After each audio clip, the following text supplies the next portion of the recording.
Hi, I'm Mary, a librarian and book reviewer with a focus on stories written for kids, tweens, and teens. Today I get to share with you this book called Not So Bad Guys, Vampire, written and illustrated by Michael Buxton.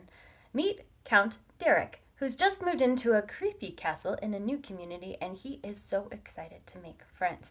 Unfortunately, the friends that live nearby are all humans, and they really don't like vampires. There's a lot of things about Count Derek that makes them a little bit uncomfortable, and they're not super friendly. So Derek thinks a lot about how he might be able to win over his human neighbors, and he comes up with a solution that just might work.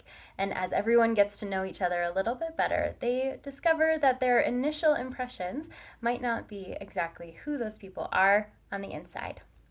This fun story imagines what a vampire might be like if they don't conform to the expectations that society has put upon them. So while at first they might seem like a bad guy, maybe inside they're not quite so bad. So because this is told from Derek's perspective, you empathize with him right away, and then you see how everyone reacts to his presence in their community, which is not super friendly at first. So they're going by his outward appearance, so all the things that maybe look different or behave different from what they're used to, and that affects how they interact with him on a daily basis.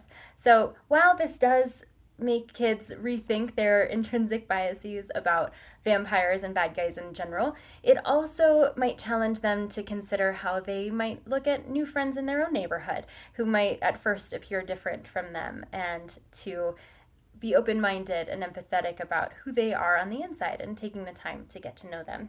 So the book itself is pretty large, and the illustrations are richly pigmented and easy to see from a distance. So you've got a lot of expressions on the faces, not a huge amount of text, but enough to make it a robust narrative. And there's a lot of variation in the font sizes and colors as you're going through the book. So you have a lot of dynamic visuals as you're going through this, and then you also can observe as characters change their minds as they go through the story and get to know one another better.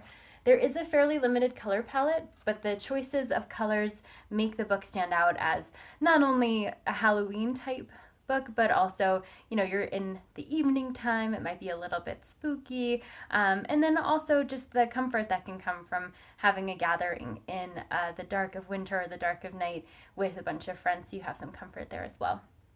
So you have a lot of fun that comes into this book, the opportunity to read it to a larger group of students because the illustrations are so large and easy to see.